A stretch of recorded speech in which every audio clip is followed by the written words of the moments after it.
Imagine your world is divided by a deep canyon with a suspension bridge connecting two cliffs.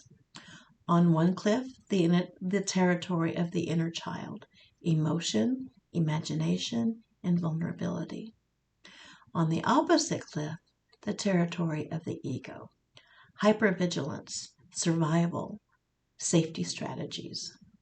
And we tend to race back and forth, never pausing.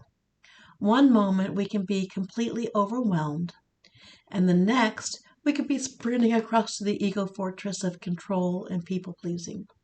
Back and back and forth, exhausting ourselves on this crossing. Never stopping long enough to stand in the one place where we don't have to choose.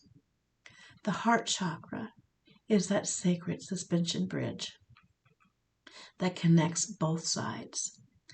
And living heart unity means that we stop running back and forth, trying to destroy one cliff or the other. Instead, we walk to the center of the bridge.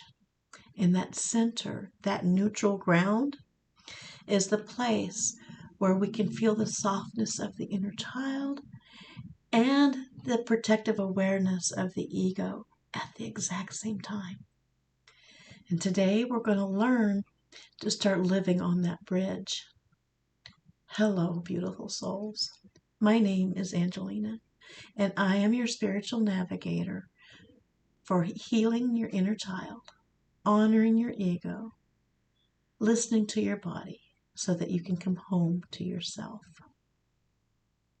This is week 4 of our heart chakra journey for this round, our final week. And we have been working with grief, honoring grief, recognizing invisible grief, and releasing this grief with our dragons. Today, we're going to talk about heart unity, the inner child and the ego meeting on the bridge in the center and living this daily. This isn't a one-time recognition. It is a way to walk and move through this world. And before we go any further, I want to take a moment to create a sacred container. I call in the collective guides. I call dragons to go before us, clearing the way. Angels to our sides, holding our hands and holding space. I call ancestors to our back, protecting with their ancient wisdom. I call Gaia beneath our feet for groundedness, and I call in Source from above for unity. Thank you, thank you, thank you. Thank you for your love, for your guidance, for your support. Thank you for being here today, holding this space for us. Thank you. So what does living heart unity actually look like? Remember the bridge with the inner child and the ego meeting in the center? Both present at once. Integration begins when we let each part speak, without forcing one or allowing one or the other to take over. Living heart unity means that you stop making everything an either or, and you begin to look for a more compassionate middle ground where both can exist at the same time. It's not follow your heart or be responsible. It is both. Meaning that meeting in the middle, our inner child can guide our direction while our ego helps us to create self-grounded steps moving forward. It is not feeling our feelings or holding boundaries. It is both together. Your emotions deserve space, and your boundaries help protect that space from being overwhelmed. The bridge doesn't choose one side or the other. It doesn't choose one cliff or the other. It is neutral ground where both can be honored. And from that center point, you can respond with wisdom instead of reacting from fear or pain. So what does this actually look like when we're standing on the bridge? Let's walk through it together. In relationships, the both and can look like both I can love someone and have boundaries with them. Love doesn't require us to abandon our needs and ignore what keeps us emotionally safe. It allows for both. It is both. I can grieve my relationship and be grateful for what it gave me.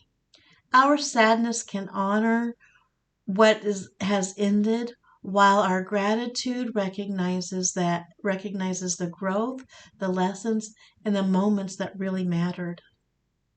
It is both. I forgive someone, and whether or not to have them in my life.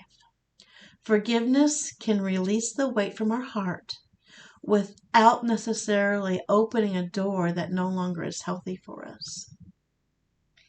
Emotionally, this can look like both. I can feel joy and be healing from grief. Joy doesn't erase the grief of our sorrow. It simply reminds us that our heart is wide enough to hold both truths at the same time. It is both. I can be strong and I can be soft in the same moment.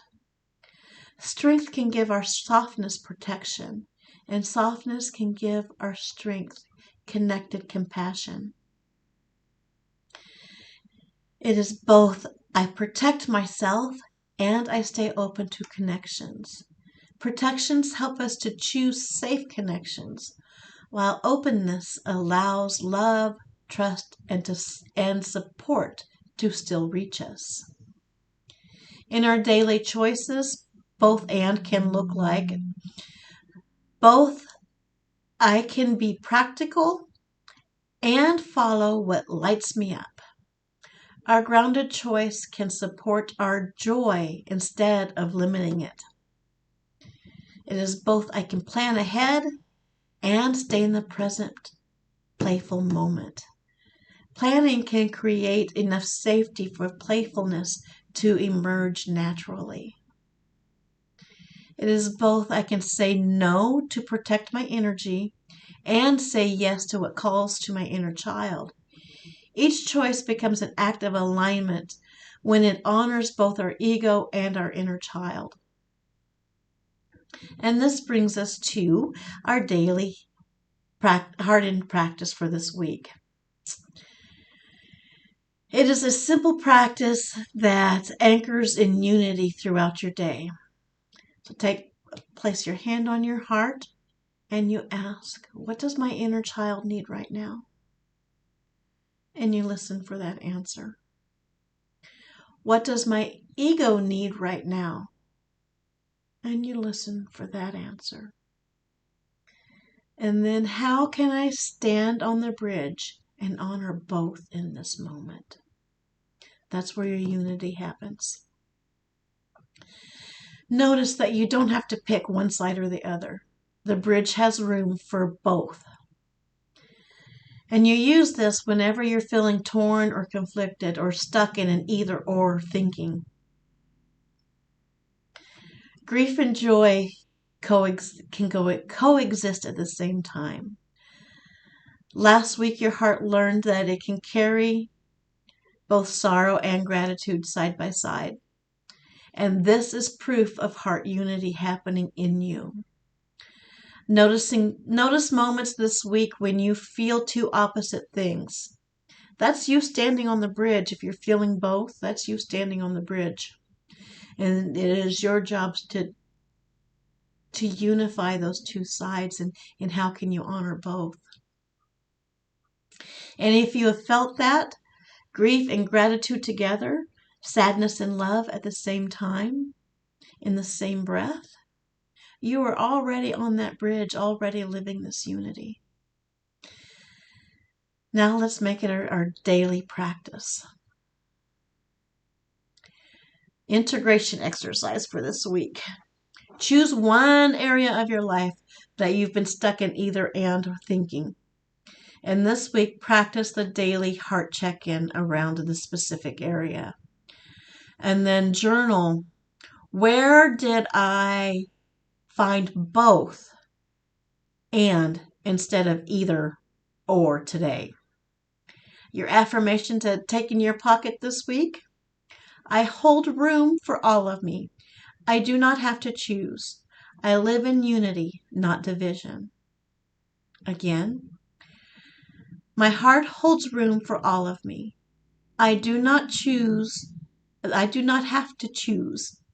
I live from unity, not division. One more time together. My heart holds room for all of me. I don't have to choose. I can live from unity, not division. And this brings us to the end of our 4th week with Through Our Heart. We have honored our grief. We have recognized invisible losses. We have released with dragons. And now we're ready to start living in unity. Heart wisdom has always been within you. And now it's open enough to access. Next week, we begin our journey through the throat chakra, our communication center. And I have been doing a card draw in the videos when I start on a new chakra, but I'm going to start separating those. And so there will be a video where I draw a card, and then there will be the video that's a lesson from that card. Be sure to like this video if you vibe with me. Please subscribe if you haven't already. I also have a private Dragon Child Facebook group where I post daily on ways to connect with and bring unity to both your inner child and your ego. The link will be listed in the description. And remember, your heart has room for all of you. And until next time, dragon blessings. And I love you.